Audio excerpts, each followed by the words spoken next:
I'm Kimberly C. Paul. As I travel throughout each state, I realize that death is just a moment.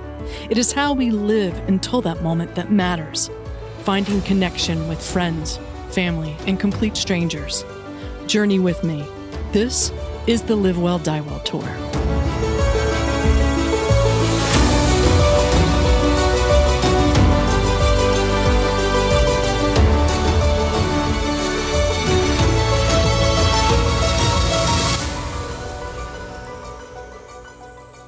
Well, it's really been kind of crazy with me on tour, but when I get to come home to Wilmington, North Carolina, not only to live, but also talk to people that have been in my life for a long time, because, you know, Laura, you and I have known each other, gosh, pre-kids, and now you have three?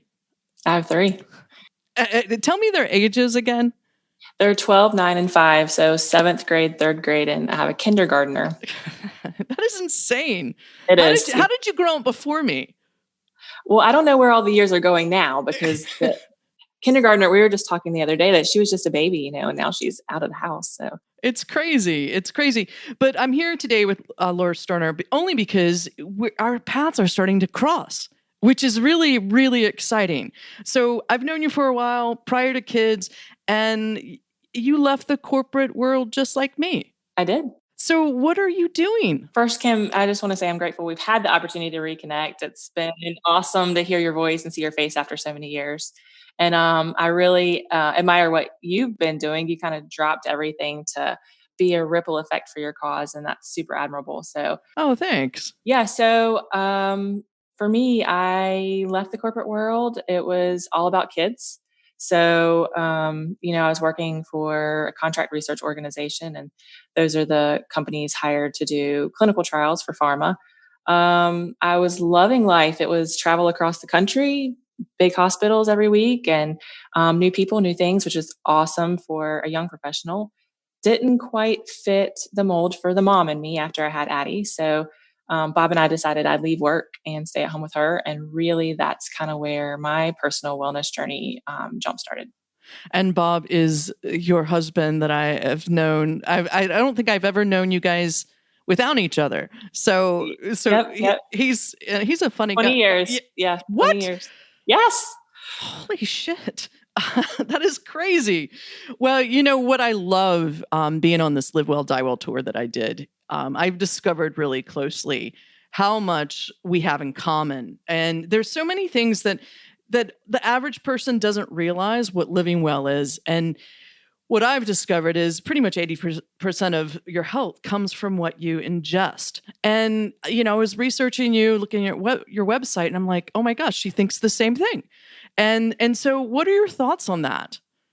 Well, obviously what we eat is crucial, right? So it mitigates chronic disease, it increases longevity, but it kind of does take a back seat to all those other pieces of the pie that make up our life. So I received training from the Institute of Integrative Nutrition, and there was a thought process with that there's two types of food. There's primary food and there's secondary food. And so your primary food, surprisingly, isn't what's on your plate. These are your healthy relationships, your fulfilling career, your activity, your exercise, your spiritual practice. They're the things that kind of feed your life. And then the balance of that, when you have a healthy balance, everything else is kind of secondary, which kind of takes you to those secondary foods. These are your micronutrients, your macros, the things that are necessary for the nourishment of your body. But they're not the things that bring joy and meaning to your life. And so currently, our nation is experiencing a national epidemic from diet and lifestyle related disorders. That's your heart disease, your high blood pressure, your obesity, cancer. And, obviously these are because of several factors, but in simplest form, if you look at it, these secondary food choices that lead to these disorders are usually deprivation of a primary food in some kind of form or fashion. And again, that's not to undermine the importance of optimal eating, but it's really important to have that balance. So this sort of evolved because your son came out of the womb with so many kind of issues with food allergies, things like this. And so it became really personal to you of how to accommodate and work with his health. I mean, what was that like? Sure. So, I think you always want the best for your family and your friends, right? And so this was the point in my life that really was, a turning point. And so then I was driven towards this health and wellness for my child, not for me. And so I kind of relate it to, on an airplane when they tell you have to put your face mask on first before you can help others. And so I realized at that point that I had to do me too in order to be the best mom, the best wife, the best sister, the best daughter that I could be for my family. So the intent for me attending the Institute for Integrative Nutrition wasn't to come out a health coach on the other end. That was never my goal. It was just to get information in a really digestible format so that I could kind of implement it in my life and for my son and my daughter at the time as well. Um, and I think, if anybody's ever been diagnosed with any sort of condition or you just want to look up a health topic and you go Google it, you know what I mean, because one site tells you one thing, the second contradicts it up one side and down the other. So it's really difficult to get a clear picture. So I was really just craving direction. And then IIN turned out to be this immensely wonderful experience for me. And it really motivated me to be a ripple effect in the health world. If I was struggling that much to put pieces together based off what I could deduce from information, there's got to be other people out there feeling the same way, trying to better themselves, but having a difficult time. And so, kind of my big picture goal is if I can help one person who can in turn help someone else in another way, that's just kind of all I aim to do at this point. So, So talk to me about this institute that you attended because I've always been interested in nutrition. And sure. what's easy is there's certain foods that even now that I love that makes me feel like shit. But yet there's Absolutely. and so what is that element of was it hard to become a nutrition? Or are you a nutritionist, I should say? So I am a certified integrative nutrition and holistic health coach, different from a registered dietitian or a nutritionist per se. Um, and IIN provided a lot of dietary theory. So we learned, hundreds of dietary theories. And like you said, some things just don't make you feel good, but that's different than, your neighbor and your friends. What works for you doesn't work for everyone. And so, really, what IN proposes and helps and drives home is that everyone's different. It's this theory of bioindividuality, and what works for you, what drives you, what motivates you in these in life in terms of relationships and career and creativity is going to be different from somebody else, and how food affects you is going to be different from somebody else. But they all play into this bigger picture of health for you. I love that. And it totally makes sense. Uh, before we started recording, we started talking about Chris Carr a little bit about how, crazy sexy cancer. She was diagnosed with cancer at a very, I guess in her 30s, New York actress. And then she changed her whole diet and created something that was working for her. But it all was about like what she was ingesting, Sure. what worked for her. And that's something similar with what you have experienced with your son, with you. But talk to me a little bit about what does that mean, health coach? Do you, if I worked with you, would you plan something for me? And how would that plan go? How would we start? Sure. So, health coaching itself is based on evidence based clinical interventions, right? So that includes motivational interviewing, positive psychology, trans theoretical method of change. Like, there's novels on this, right? So the client is the expert on themselves. So I don't know you better than you know you. As a health coach, I'm here to facilitate sustainable change through increasing your self efficacy. So the client will utilize, identify, and build on their own strengths to get towards a goal. And so that goal ultimately plays in your larger vision, which is where you want to be in life. Goals are different for every client. They can change over the course of a program. That's totally okay.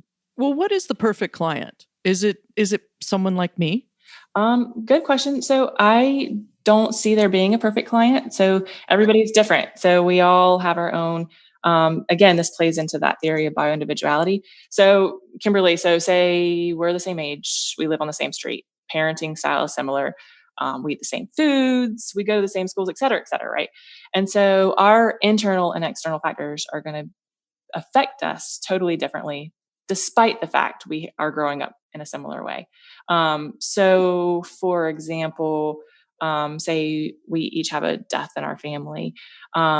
It might send me into a downward spiral of depression. For you, it might motivate you to go out and reach out to those other family members that you haven't spoken to in a long time. So it's just different for everybody. And similarly, as a health coach, no two plans for clients are going to ever look the same. And it's really just totally tailored to you, what your specific goals are, what you make the decisions in our relationship. And it's totally not a plug and play situation.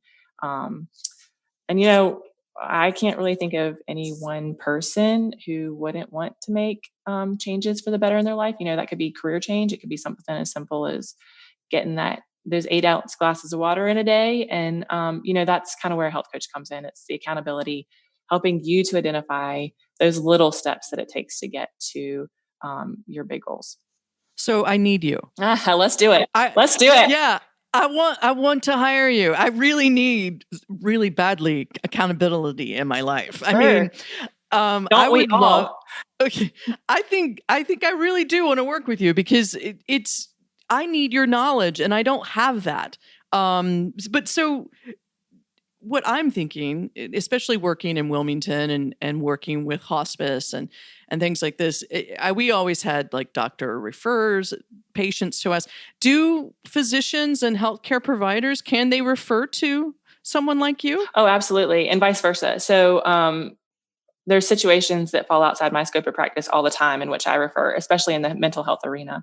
I refer out to physicians. And as a health coach, I cannot diagnose, prescribe, or treat clients. That should be done under the care of a physician. And I'm happy to work with physicians' directives. I have several clients who we work alongside their current existing conditions with the other physicians have mandated a plan.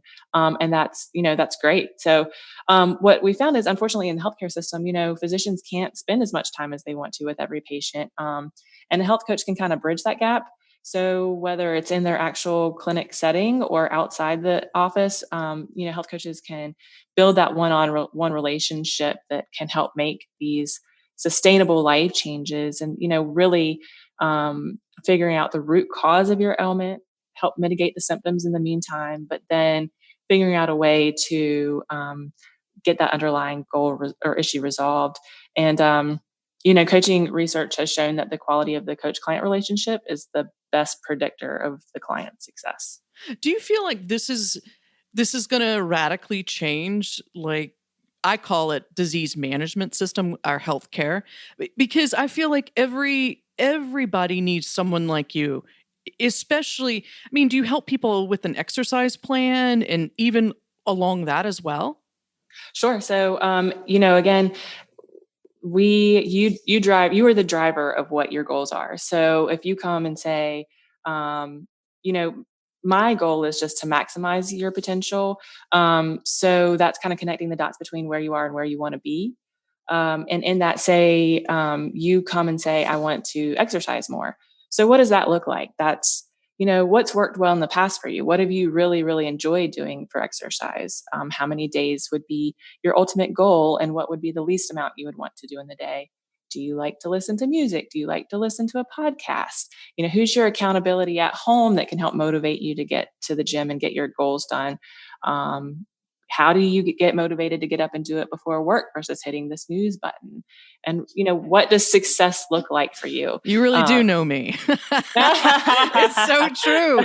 And you know what? I found that if if I don't do it first thing in the morning, my day gets away from me. And of Sure. course, I'm a big fan of Italian wine in the evening. And so it's like once that 5 o'clock happens, I'm ready for a glass of wine and to relax. I'm not interested in going to lift weights. Sure.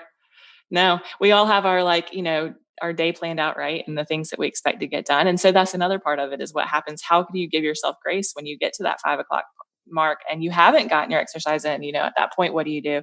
So, part of me relates this to New Year's resolutions, right? So it's kind of like Groundhog Day. Every year we come to New Year's Eve with the same set of goals, and it's, I'm going to lose weight. I'm going to be more present. I'm going to reach out to my friends. I'm going to travel, whatever your goals are. It's the same thing every year.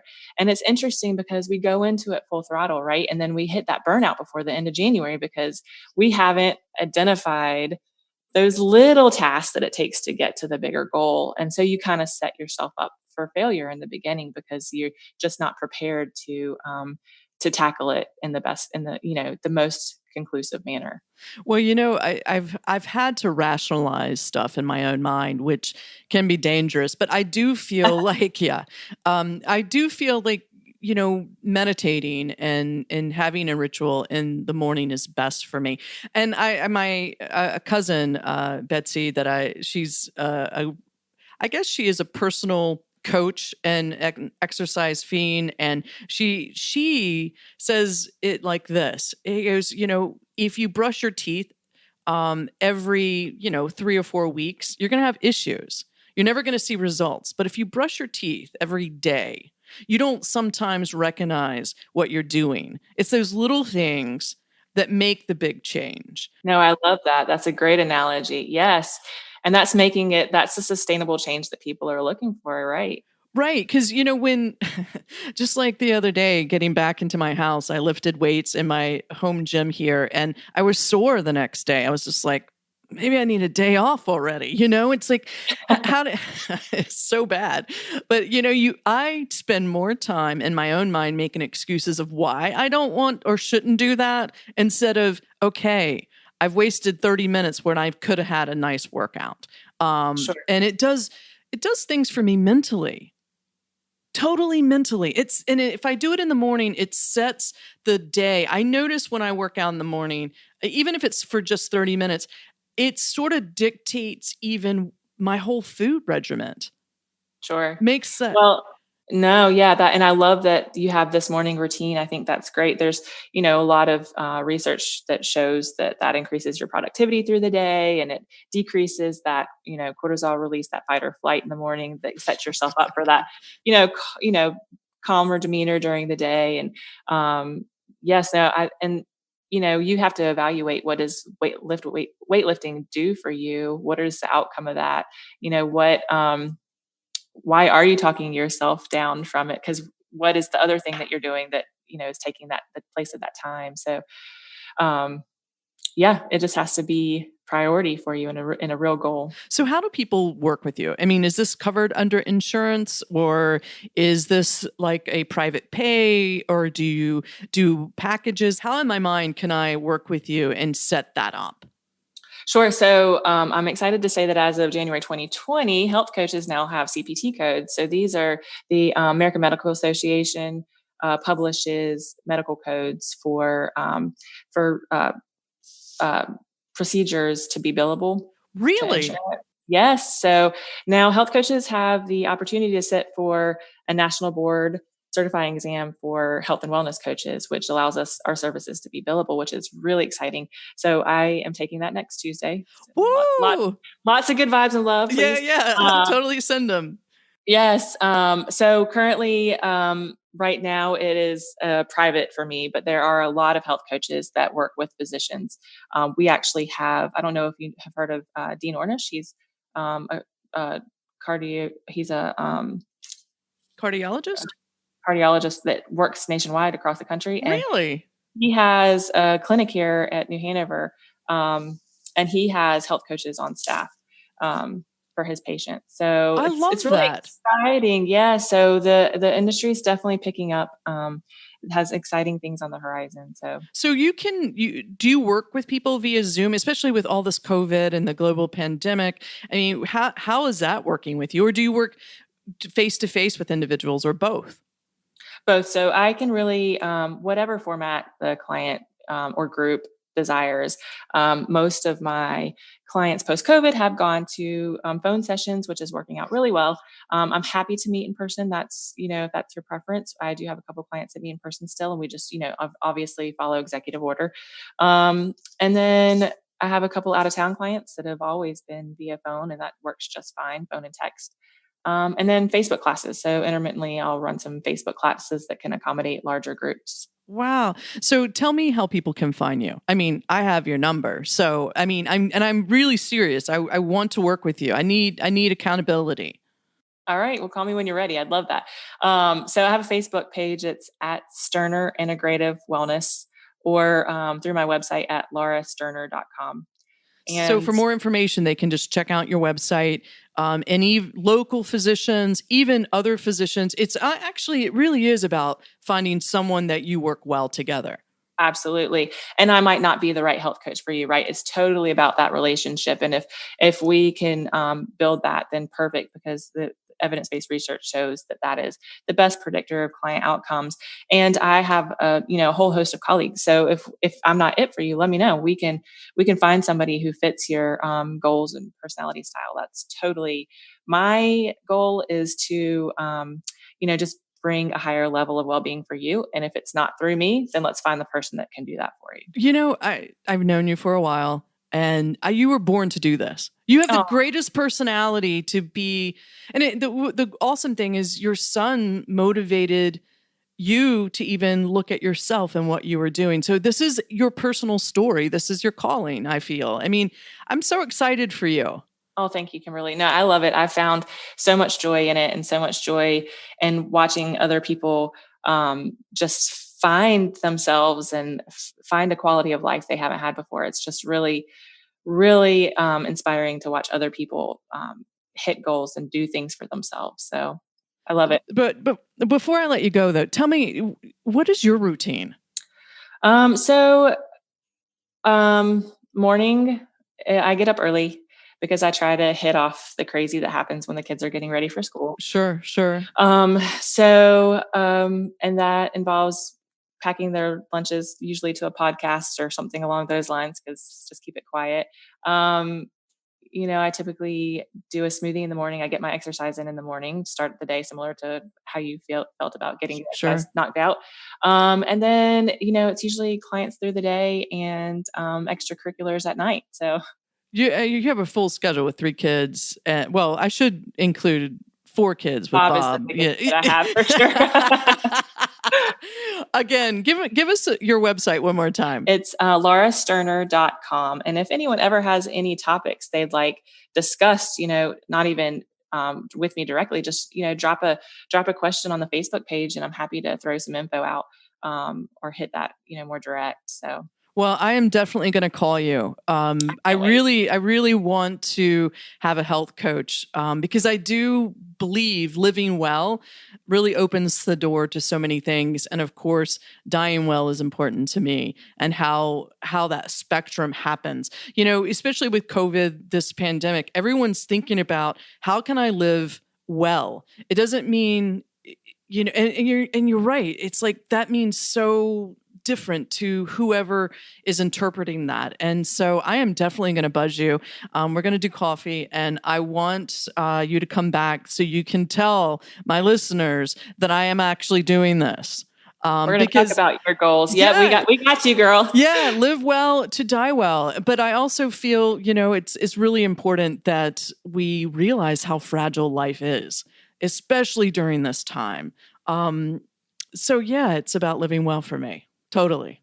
Well, and there's a growing disparity between, lifespan is the amount of years you live, right? But health span is the quality and the health of those lives. And there's just this growing disparity between the two, because people are getting, diagnosed with chronic illnesses earlier and earlier in life. And I think you are promoting an event coming up where I guess there's more baby boomers aging up than there are children turning 5. Yeah. And it's like, that's crazy in itself. But then also, how are those folks living? What is their quality of life at this point? And are they doing the things for themselves to get them to a place where they're aging gracefully and well and loving their grandchildren up to the last minute and that kind of thing? So I do think that it's super important. Well, it's The about living. quality, right? And quality is absolutely hooked to your health.